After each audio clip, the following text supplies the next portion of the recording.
Nitong mga nakaraang taon, ang China ang pinakamalaking importer ng karne sa buong mundo. Tila ba binibili nila ang lahat ng surplus ng karne sa buong mundo. Ang surplus, by the way, sa mga hindi nakakaalam, ay ito yung tinatawag sa mga sobrang produkto na ginagawa ng mga bansa. Kumbaga sobra sa kanila, kaya binebenta nila ito sa ibang bansa na nangangailangan. March ng taong 2021, naset ng China ang bagong record na pinakamataas na import ng karne sa buong mundo. Umabot lang naman ng 1 milyong tonelada at kahit nasa sobrang taas na ng import nila sa taong 2021, patuloy lang itong tumataas hanggang sa mga taong ito. Ang karamihan ng import na China na beef o karne ng baka ay galing sa bansang Brazil. Kada taon ang China ay gumagastos ng 1.4 billion para sa mga produktong karne at tila ba tataas lang ito ng tataas pagdating sa hinaharap. Subalit, paano nga kaya kung ang China na ngayon ay nasa hot seat dahil sa ginagawa nila sa Taiwan ay bigla na lang tumigil sa pag-import o pagbili ng karne sa ibang bansa? At bago ka mag-react dyan, idol, posible talagang mangyari ang bagay na ito. At nangyari na ito dati pa. China is blocking a major Canadian import, meat. Anything that justifies banning all Canadian meat. Konting paalala sa ating mga manonood na i-like ang ating video at titignan na natin kung ano nga ba ang balak ng China. Para maintindihan natin ang posibleng epekto ng ganitong mga kaso, importante na maunawaan muna natin ang mga proseso ng meat production. Ang proseso ng pagbebenta ng kahit anong karne sa ibang bansa ay hindi isang simpleng topic. Nakatali ang lahat ng proseso sa pagitan ng producer at ng buyer. Meron silang mga kontrata kung saan dito nakadetalye ang presyo, kalidad ng karne at iba pang mga kondisyon mula sa dalawang partido. Dito din kasi napapaloob sa kontrata ang plano sa mga transaksyon sa darating pang mga taon. Nagpapalaki sila ng eksaktong bilang ng hayop gaya ng baka para sa isang partikular na customer sa darating ng napag-usapang petsa ng taon. At kagaya nga ng nangyayari katulad sa ibang negosyo, kapag ang customer ay bigla na lang kumambyo at nag-cancel ng order, tatamaan talaga ng matindi ang mga manufacturer. Pagdating kasi sa meat production, kailangan talaga ng matinding plano ng mga manufacturer para makapag-supply sila ng karne sa kanilang customer. Kailangan sakto lang ang bilang ng mga baka at dapat sakto lang din ang edad nito bago pa ito ipadala sa customer. Depende sa demand nila na uri ng karne. Hindi kasi nila pwedeng hayaan na lang yung sobra sa kanilang mga farm at hayaan na lang itong tumanda. Masyadong magastos yon para sa kanila. Hindi na nakakagulat na ang karne ay isa sa mga pinakamahal na produkto sa ating mundo. Mahirap din kasi silang palakihin at napakagastos. Halimbawa, ang isang baka lamang ay sadyang napakatrabaho ng alagaan, magastos pa. Sa isang baka na pinapalaki nila pang-import sa ibang bansa, kailangan mo ng 50,000 na gallons na tubig sa buong talambuhay nito, bukod pa dyan ng pagkain. At syempre nabanggit natin ang kontrata kanina. Ito naman yung panlaban ng mga producer ng karne. Ang mga buyers sa China ay hindi pwedeng basta-basta na lang mag-cancel ng order. Hindi yan parcel ng Shopee na pwede nilang taguan. Bago sila mag-cancel, kailangan talaga nila ng valid reason. Pero ano nga ba ang mga valid reason na yan? Pues ang isa sa mga pinaka-valid na dahilan ay ang livestock disease o mga sakit na kumakapit sa mga hayop. Mga bagay na maaaring makaapekto sa kalidad ng karne. Kapag nangyari ang mga bagay na ito, napaka-imposible din na magawan pa ito ng paraan. Ang tanging magagawa na lang ng manufacturer ay harapin ang problema. Kapag ang China ay tumigil sa pagbili ng karne, ang epekto nito ay sadyang napakalaki. Kagaya nga ng nabanggit ko kanina, ang China, ang pinakamalaking importer ng karne magmula pa noong taong 2019. Japan naman ang second place. Para mas maintindihan mo kung gaano karaming karne ang kinokonsumo ng China, narito ang isang malaking halimbawa. Taong 2021, sa China napunta ang 27% ng lahat ng karne o meat supply sa buong mundo. At yan yung breakdown. Mahigit sa 1/4 napunta lang sa kanila. Ang dami sigurong nagbumukbang doon. Base sa forecast ng mga eksperto, patuloy pang tataas ang konsumo ng China hanggang sa taong 2031. Pero bakit nga ba China? Anong meron sa kanila at para bang na-addict sila sa laman? Sa karne. Pues simple lang ang paliwanag dyan. Taong 1975, nasa 7 milyong tonelada ang nakonsumo ng mga incheck sa meat supply. Taong 2018, tumaas ito ng 86.5 million tons. Bakit nga kaya? Ang sagot ay dahil medyo nakaangat na sa buhay ang mga taga-China, kaya naman meron na silang pambili ng karne. Hindi kagaya nung araw na sobrang hirap ng mga tao sa China. Ang karne ay simbolo ng kayamanan. Sa madaling salita, noong araw, kapag karne ulam nyo, mayaman kayo sa China. Pero sa panahon ngayon, halos lahat sa kanila ay meron ng kakayahan na mag-ulam ng karne sa umaga, tanghalian at sa hapunan. Sa panahon ngayon, ang top choice ng China ay karne. Sunod lang ang mga manok bago pa sila mag-iisda. Pero sa kabila ng lahat, dumating ang isang araw na nanganib ang supply ng karne sa bansang China dahil sa African swine fever. Isa itong nakakahawang sakit na nakakaapekto sa lahat ng uri ng baboy. Kumbaga virus ito na kumalat sa mga baboy, parang coronavirus lang. Marami ring strains o variants ang virus na ito. At ang iba sa mga strains ng African swine fever ay kayang patayin ang baboy sa loob lamang ng isang linggo. Ang unang outbreak ng virus na ito sa China ay naitala taong 2018 at para mapigilan ang pagkalat ng sakit sa mga baboy, pinagpapatay lang naman nila ang mga hayop. Hindi lang konti dahil halos karamihan ng mga alagang baboy sa China kung saan natitrace ang virus ay inubos nila. Ayon sa mga eksperto, dahil sa paglaban ng China sa sakit na ito, nauwi ang lahat sa protein shortage o pagkulang ng supply nila sa karne para sa kanilang sariling bansa. Taong 2021, bagong strain na naman ang naitala sa China, African swine fever pa rin. At sa mga unang buwan pa lang ng outbreak, nauwi na ito sa kamatayan ng nasa 8 milyong baboy. At dahil nga sa kumalat na sakit na ito na nagdulot ng pagkulang ng supply nila sa karne, ang pag-i-import ng karne mula sa ibang bansa ay sadyang kailangan dahil kung hindi, walang makakain ng mga tao sa kanila. Ang mga pinakamalaking supplier ng beef at mga frozen meat sa China ay ang mga bansa na Brazil, Argentina, Uruguay, New Zealand at syempre Australia. At kapag biglang huminto ang pagbili ng China ng karne mula sa mga bansang ito, talagang malaking kawalan ito sa mga nasabing bansa at tiyak na mararamdaman ito ng mga tao na nakatira doon. Una, ang mga manufacturers ng karne o poultry sa mga bansang iyon ay talagang crisis ang mararanasan kapag huminto ang China sa pagbili ng karne. Pagbaba ng presyo, kabawasan ng kita para sa mga pinapalaki nilang mga hayop at iba pang mga problema. Ang mga pag-cancel ng order ay pwedeng mauwi sa pagka-bankrupt ng mga negosyo at ang tuluyang pagtigil ng import ng China ay mararamdaman hanggang sa mga trabahador at magsasaka. Ang mga epekto ng pwedeng mangyari ay maaaring makaapekto sa buong mundo. Paano ko nga ba nasabi?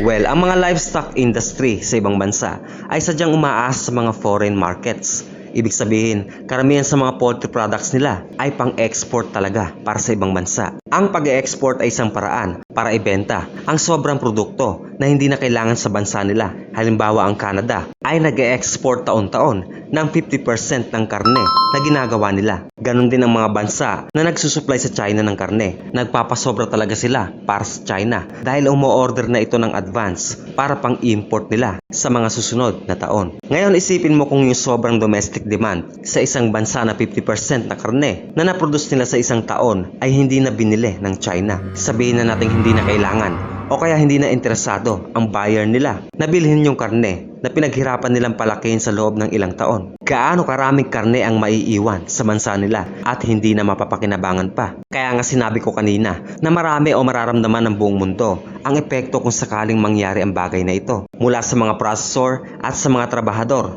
magsasaka at mga katayan. Kahit pa yung kumpanya mismo, maaaring magsara. Sa madaling salita, maraming mawawala ng trabaho. Di naman siguro kaila sa inyo na ang mga trabahador na Pinoy na nag-a-abroad kadalasan ay pagsasaka sa ibang bansa, lalong-lalo na sa New Zealand na isa sa mga supplier ng China. Hindi rin naman natin pwedeng sabihin na kung ayaw na ng China ay di sa sariling bansa na lang nila ibebenta ang karne. Pwes, napaka-imposible na mabenta nila yon sa sarili nilang bansa dahil sabi ko nga kanina, ang mga karning iyon ay sobra sa domestic demand nila. Kahit pa i-display nila yan sa palengke o sa mga supermarket, hindi yan makukonsumo lahat ng mga tao. Bukod sa bababa ang presyo ng karne, aabutin lang ito ng pagkasira. Sa kabilang banda, hindi rin nila pwede o hindi kaya o kaya naman ay wala talaga silang pamalit sa China bilang mga buyers. Para sa buong mundo, ang China ang top market. Hindi lang dahil sa malakas silang kumain ng karne, kundi dahil pati na rin dito. Isa sa mga problema ng mga supplier ng karne ay kung sinong bibili ng mga off-cut na karne ng baboy. Paa, nguso, tenga, ulo. Pwes, binibili kasi yan ng China para rin silang mga Pinoy. Kain talaga hanggang paa. Sa ibang bansa, hindi kinukonsumo o kinakain ang mga parting ito, lalong-lalo na sa Amerika. Tapo na sa kanila yan. Pero sa China, parang bulalo at sisig yan. Bumibili din naman ang ibang bansa ng mga off-cut pero hindi bultuhan. Karamihan talaga ay China at mga mahihirap na bansa lamang ang kumukuha nito. At kung sakali nga natitigil ang China sa pagbili ng karne sa ibang bansa, ito lang naman ang magiging epekto. Bababa ang demand, bababa ang presyo ng karne. Kaya ibig sabihin, mas mababang kita, mababawasan ang trabaho, maraming mawawalan ng trabaho at malulugi ang mga kumpanya na nagbubuwis sa gobyerno. Kaya naman malaki talaga ang magiging epekto nito. Pero yan ang epekto sa mga tao. Paano naman ang mga hayop gaya ng baka? Paano kung hayaan lang silang mabuhay at pakainin ng tuloy-tuloy? Pues sinabi ko nga kanina na magastos ang pagpapakain sa mga baka na ito. In short, pagkalugi lang ang naghihintay sa'yo kapag pinagpatuloy mo ito. Ang mga farm ng baka ay kadalasang nag-aalaga lang ng mga baka para ma-provide ang demand ng sarili nilang bansa at ang order ng customer. Kaya naman ang mga dairy facility ay sadyang nagkakatay ng mga alaga taon-taon at wala rin silang sapat na space para hawakan o buhayin ang maraming baka sa loob ng mahabang panahon bago pa ito katayin. Kaya naman ang biglaang pagkawala ng customer ay sadyang malaking issue dahil hindi naman pwedeng itigil na lang ito basta-basta. Taon-taon may mga nagmamature na baka para sa specific na pangangailangan gaya ng pangkatay o kaya ay para gawing mga magulang o inahin. Pero kahit na ang pagbaba ng presyo ay pumipigil sa mga negosyante na magkatay ng hayop dahil sayang nga naman, maliit ang kita. Hindi naman nila ito maiiwasan ng mahabang panahon dahil malulugi naman sila sa pagkain. Kaya naman ang pinaka nararapat nilang gawin ay sadyang hindi ka panipaniwala. Sa puntong ito, kailangan nilang patayin na lang ang mga hayop. Isang halimbawa dito ay mga itlog ng manok at nangyari ito noong panahon ng pandemya. Dahil hirap ang mga producer na magbenta ng manok, kinakailangan nilang sirain o patayin ang mga itlog na sana ay pipisain nila para gawing manok. Base sa report, ang isang kumpanya ng poultry farm ay kayang sumira ng itlog ng nasa 750,000 kada linggo. Sayang, ang daming balot niyan. Mas mura kasi ito kaysa papisain nila ang mga itlog para lang sa wala kasi hindi nga nila mabenta ang mga manok. Sumagi nga din sa isip nila na patayin din yung mga matatandang manok. Hindi naman sa wala silang pakialam sa mga hayop na alaga nila, kundi dito kasi sila makakatipid. Pero mas maganda pa rin kung mabebenta nila ang mga ito sa murang halaga kaysa sa wala. Tama ba? Yung ibang kumpanya binibenta nila ang mga itlog na dapat ay sisirain na sa mga company na gumagawa ng mga feeds para sa ibang hayop. Mabigat pero pwedeng gawin. Taong 2020, ang mga babuyan sa Germany ay naban sa China dahil sa pig fever na natrace sa bansa nila. Para maiwasan ang pagkalugi, naghanap ang mga farm sa Germany ng pagbebentahan ng mga off-cut na parte ng baboy na dati ay agad-agad binibili ng bansang China. Mga tenga, ulo, paa, yung mga sinabi ko kanina. Dahil nga naban sila sa China, binenta ito ng Germany sa ibang bansa sa Europa para gawing mga ingredients sa mga sausage, pet foods, at yung iba naman ay ginawang langis. Ang mga farm na nag-alaga ng baka ay mas matindi ang inaabot na pagkalugi kaysa sa mga nag-aalaga ng baboy. Lalo na yung mga farm na gumagawa ng tinatawag na marble meat. Mas mahal yan kumpara sa ordinaryong baka. Yan kasi yung ginagawang mga steak. Mas mahal ang mga bakang ito dahil mahal ang teknolohiya para magpalaki ng mga bakang ito. Bukod sa kagamitan, kailangan din ng mga baka ng special na feeds o pagkain para maging marble meat ang kanilang karne. Bukod sa mga yan, ano pa nga ba ang ginagawa ng ibang kumpanya sa mga sobrang livestock? Kung sakaling nag-back out ang kanilang customer sa pagbili ng karne, pues may mga kumpanya na nagdodonate ng sobrang karne sa mga charity. Hindi man halata pero maraming gumagawa ng bagay na ito dahil meron palang mga charity na tumatanggap ng sobrang karne sa mga kumpanya. Halimbawa yung mga poultry na sumira ng libu-libong itlog dahil hindi nila mapalaki ang manok. Nag-donate sila ng mga frozen na manok sa mga food banker o charity institution. Pinaka-priority nila yung mga tao na tumutulong sa pag-aasikaso nung panahon ng pandemya. Ito kasi yung punot dulo ng kanilang pagkalugi. Pero ang option na ito ay pwede lamang nilang gawin kung ang kanilang alagang hayop ay healthy. Gaya nga ng nabanggit kanina, ang namamagitan sa mga producer at mamimili ng meat supply ay walang iba kundi kontrata. Kapag permado ang kontrata, obligado ang China na bilhin ang karne na pinalaki para sa order nila. Ang legal na pagtanggi lamang sa bentahan ay mangyayari lang kapag mayroong problema sa karne. Halimbawa kapag may epidemic sa mga hayop ng pinanggagalingang bansa kaya ng swine fever kanina sa Germany. Yan ang mga dahilan kung bakit posibleng umatras ang isang buyer o sabihin na nating ang China. Sa ganito namang mga kaso, walang ibang pwedeng gawin kundi patayin ang infected na hayop.